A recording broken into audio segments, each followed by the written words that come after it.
I had my sandwich and glass of buttermilk and went to bed at 6:30. And along about 12 o'clock, I happened to wake up for some reason, and the radio was turned on the National Broadcasting Company. And Mr. Keltonborn was saying, while the president is 1,000,000 votes ahead in the popular vote, we have yet to hear from the...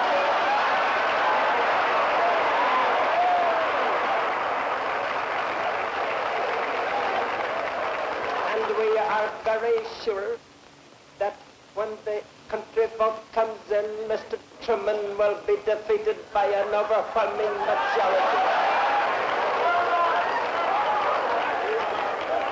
And I went back to bed and went to sleep.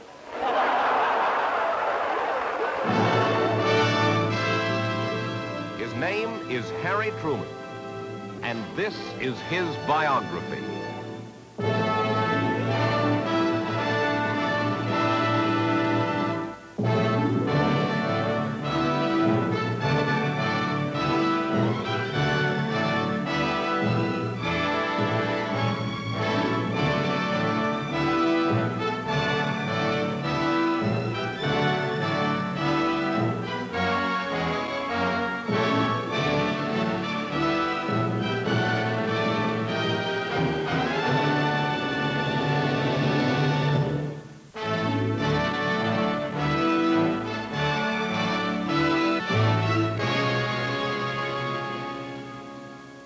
I'm Mike Wallace. This is our story, Harry Truman.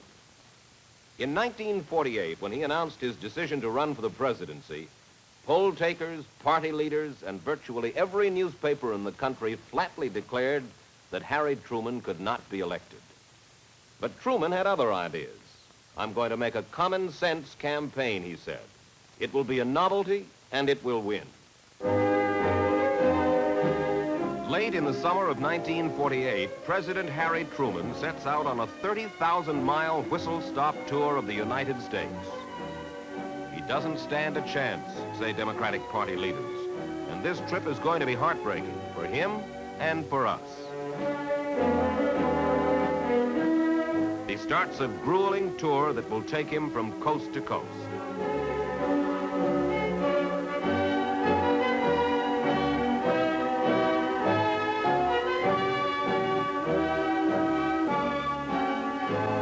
I want to talk to the people, says Harry Truman, about their jobs, their homes, their needs, and their fears. Get every vote out on election day and make it count. You can't afford to waste your votes this year.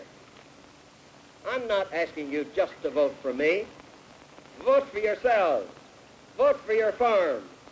Vote for the standard of living that you won under a Democratic administration. Get out there on election day and vote for your future.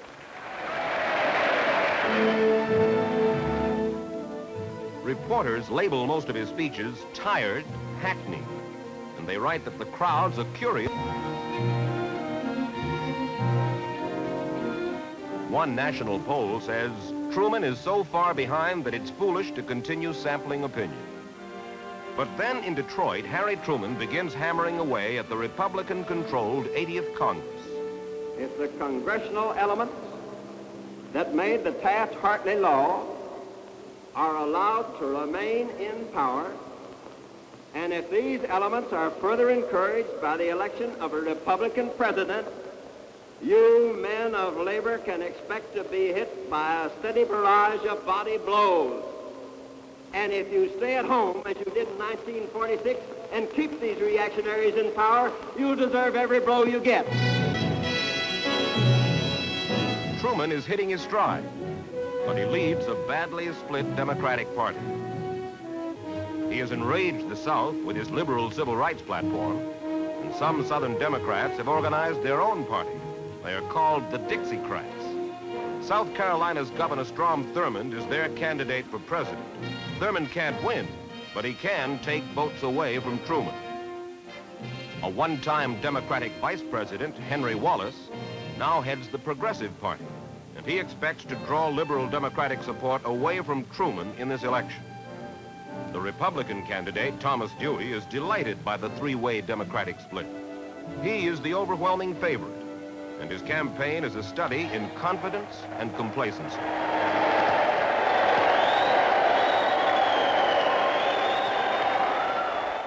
But Harry Truman refuses to believe he's beaten. He loves to campaign. Writes one reporter, Truman's swing around the nation closely resembles a one-man circus.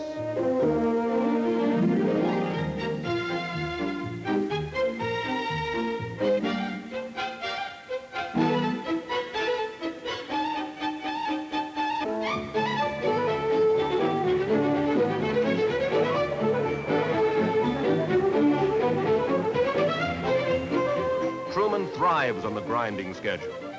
His exhausted staff find it hard to keep up with him. But I like it, says the 64-year-old Truman. I even gained weight on the trip.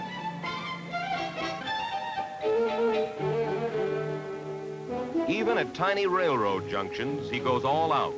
He slashes away at the Republicans and their candidate. They're gluttons of privilege, he declares. They're cunning men with a dangerous lust for power.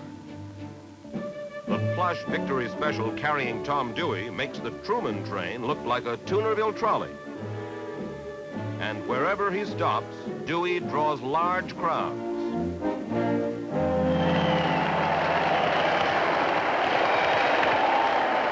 I pledge to you that on next January 20, there will begin in Washington the biggest unraveling, unsnarling, untangling operation in our nation's history. The decisive battle has arrived. The people are going to have to choose one side or the other. The Democratic Party and I have nothing to conceal. We are proud of our record. All right, I'm doing it.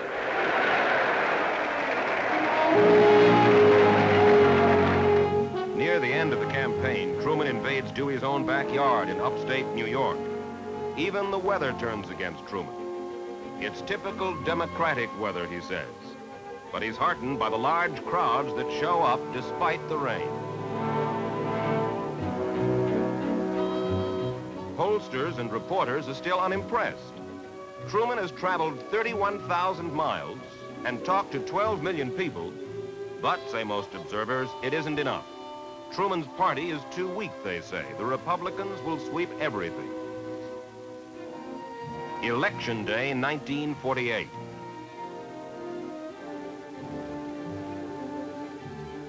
In New York, the confident Republican candidate arrives at the polls.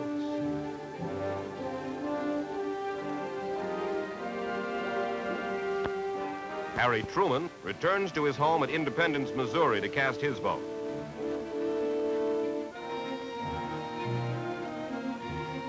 Now he says there's nothing to do but wait. The decision rests with 45 million Americans.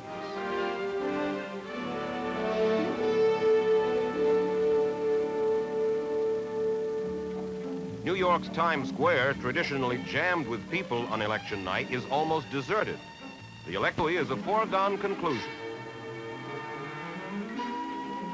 At Dewey's headquarters in New York, champagne flows freely. Victory is in the air. The first returns put Truman in the lead, but the Republicans aren't worried. And then Republican campaign manager Herbert... We now know that Governor Dewey will carry New York State by at least 50,000 votes and that he will be the next president of the United States.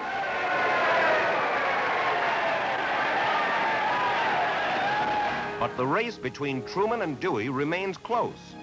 And in surprising upsets, a number of Democratic senatorial candidates are being swept into office. Hubert Humphrey, the mayor of Minneapolis, wins a Senate seat in normally Republican Minnesota. Paul Douglas, a former college professor, becomes the Democratic senator from Illinois. Estes Kefauver, a political unknown, chalks up a Senate victory for the Democrats in Tennessee. Tom Dewey realizes that control of Congress is swinging to the Democrats, but he still expects to win the presidential race. At Democratic headquarters, party leaders who had given up on Truman now find it hard to believe that he is still very much in the running. He still has to win Ohio if he's to be elected. If he doesn't, the election will have to be decided by the House of Representatives, controlled at this moment by the Republicans. In the early hours of the morning, by less than 8,000 votes, Truman carries Ohio and the election.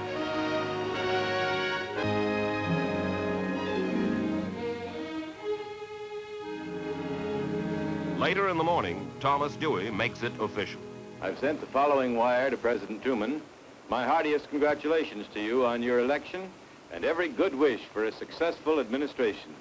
I urge all Americans to unite behind you in support of every effort to keep our nation strong and free and to establish peace in the world. Harry Truman has won the greatest political upset in the nation's history.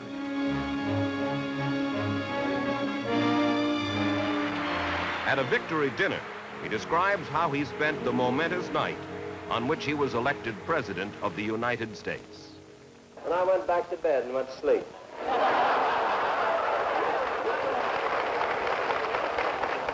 At about 4 o'clock in the morning, the chief of the Secret Service came in and said, Mr. President, I think you better get up and listen to the broadcast.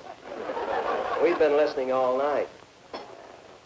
And I said, all right. And I turned the darn thing on, and there was Mr. Kelton-Born again. And then Mr. Harkness came on and analyzed the situation. I called the Secret Service men, and I said, we'd better go back to Kansas City. It looks as if I'm elected.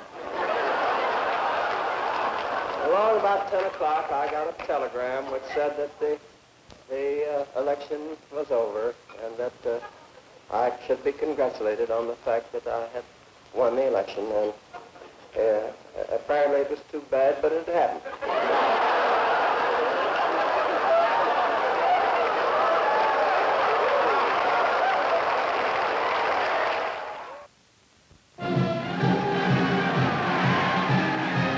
Harry Truman, the newly elected president, and his vice president, Alvin Barkley, returned to Washington.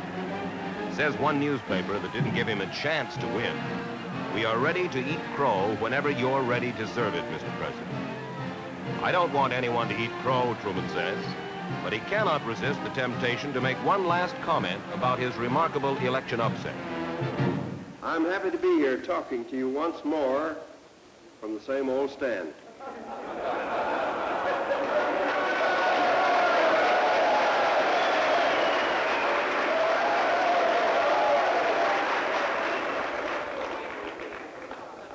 This is right where I expected to be. I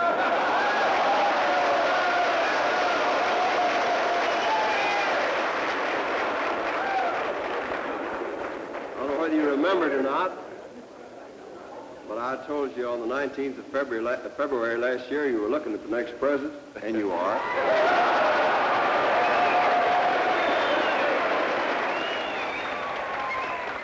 There were a lot of people at that time who disagreed with me. I'm sorry to have disappointed them. Harry Truman relaxes after the long grind of the campaign. He doesn't mind being seen in public looking very much like the average American on a vacation.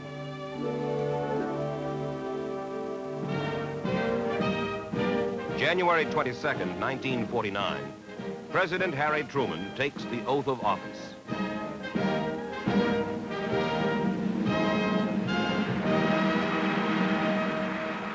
the coming years, our program for peace and freedom will emphasize 4 major courses of action.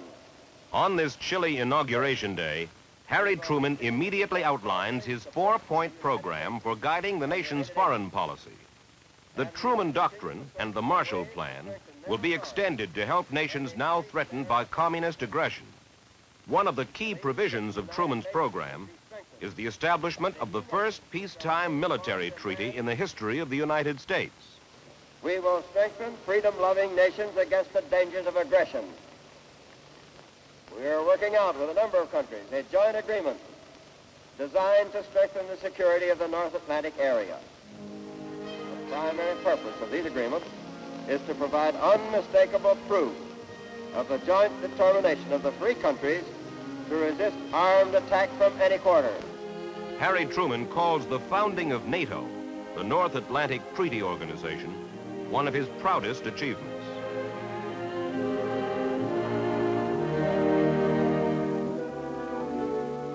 Margaret Truman, because she is the president's daughter, has become something of a national celebrity. She must even... Start over! Start over! God bless America, land that I love. Stand beside her and guide her. A Washington music critic gives Margaret an unfavorable review, and the next day he receives a note from her enraged father threatening to punch the critic in the nose.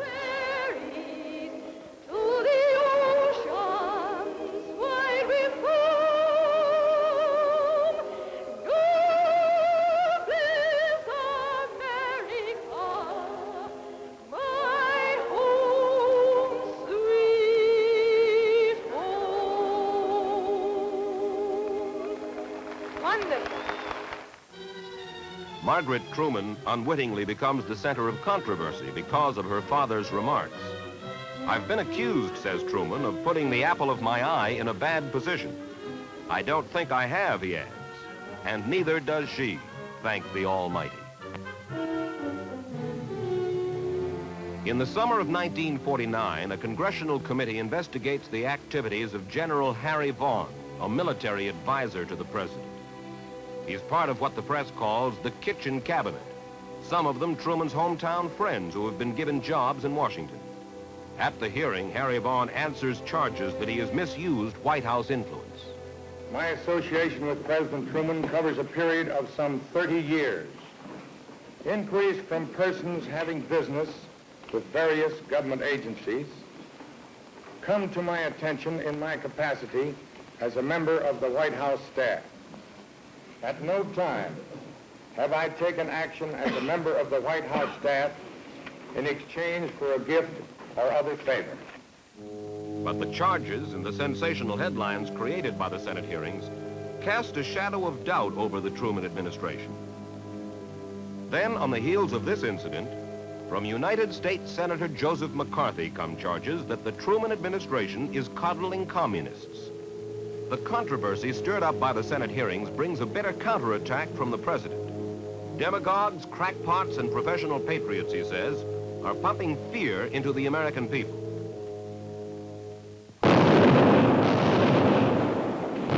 On June 25th, 1950, the Republic of South Korea reels under an invasion by North Korean communists. President Truman faces a critical decision. Is Korea the place to draw a hard line against communist aggression? If the United Nations yields to the forces of aggression, no nation will be safe or secure. If aggression is successful in Korea, we can expect it to spread throughout Asia and Europe and to this hemisphere. We are fighting in Korea for our own national security and survival. Within 2 weeks, General Douglas MacArthur is named commander of United Nations forces fighting in Korea. The UN armies retake South Korea and push deep into North Korea, almost to the Manchurian border. Harry Truman decides to meet with Douglas MacArthur. I want to have a personal talk with the general, says Truman. I want to get to know him. On October 15, 1950, Truman and MacArthur come face to face for the first time. We talked for more than an hour, says Truman. MacArthur assured me that all resistance would end in Korea by Thanksgiving Day. It was, he adds, a most satisfactory conference. December 1950. Unexpectedly, Chinese communist troops launch an attack into Korea from their strongholds along the Manchurian border. General MacArthur strongly advocates attacking the communist bases across the Chinese border. But Truman fears this will start a third world war. Permission, he says, is denied. Ordered by Washington to say nothing further on the issue, MacArthur nonetheless continues to agitate for an attack on the Red Chinese bases. Dean Acheson, the Secretary of State, warns Truman, if you relieve MacArthur, you will have the biggest fight of your administration. But Truman declares, I have therefore considered it essential to relieve General MacArthur so that there would be no doubt or confusion as to the real purpose and aim of our policy. It was with the deepest personal regret that I found myself compelled to take this action. General MacArthur is one of our greatest military commanders. But the cause of world peace is much more important than any individual. within hours, Truman is involved in the greatest controversy of his career. Removing MacArthur from his command stirs a national debate. I think it's very unjust taking MacArthur off as the chief of staff. I feel General MacArthur should have been called home and that President Truman was right. Hey, tell him something. He's a great general, that General MacArthur. I'm sorry to see him go. The president's action shows that he is resolved to stay out of a terrible, all-out war in China. General's going to be a hard man to replace. I think he got a dirty deal. I heartily approve of what the president has done. It's a darn good move. We do not know where we're going in Korea. We do not know where we're going in China. MacArthur knows, and he's been fired. But to Harry Truman, there was no alternative. Says the president, I could no longer tolerate MacArthur's insubordination. Harry Truman is nearing the end of his term. For 7 years, he's shouldered the enormous responsibilities of the presidency. He has proven to be a tough, independent, courageous leader. Early in the spring of 1952, Harry Truman finally answers a question everyone has been asking. I shall not be a candidate for re-election. I have served my country long and I think efficiently and honestly. I shall not accept a renomination. I do not feel that it is my duty to spend another 4 years in the White House.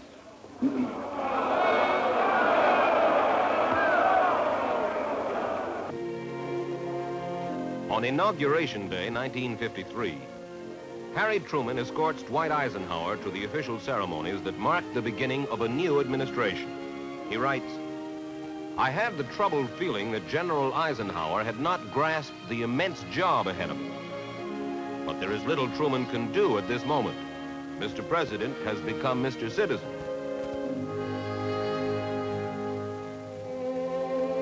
Independence, Missouri. This is where he grew up, where he spent the first 50 years of his life. And now Harry Truman comes home.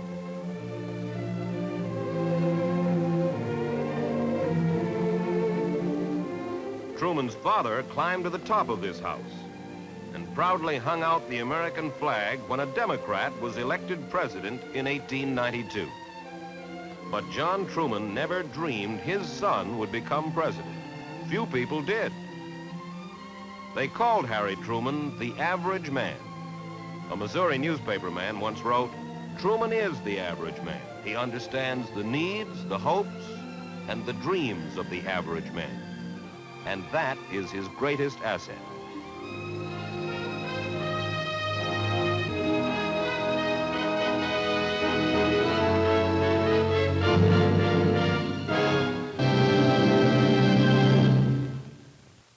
Harry Truman often said that he had never wanted to be president, that he would have been happier as a senator from Missouri, a county administrator, or even as a musician. But he also said, when you can't do exactly what you want, take the next best thing and make the most of it. You can never tell, he speculated, what might happen. Mike Wallace for Biography.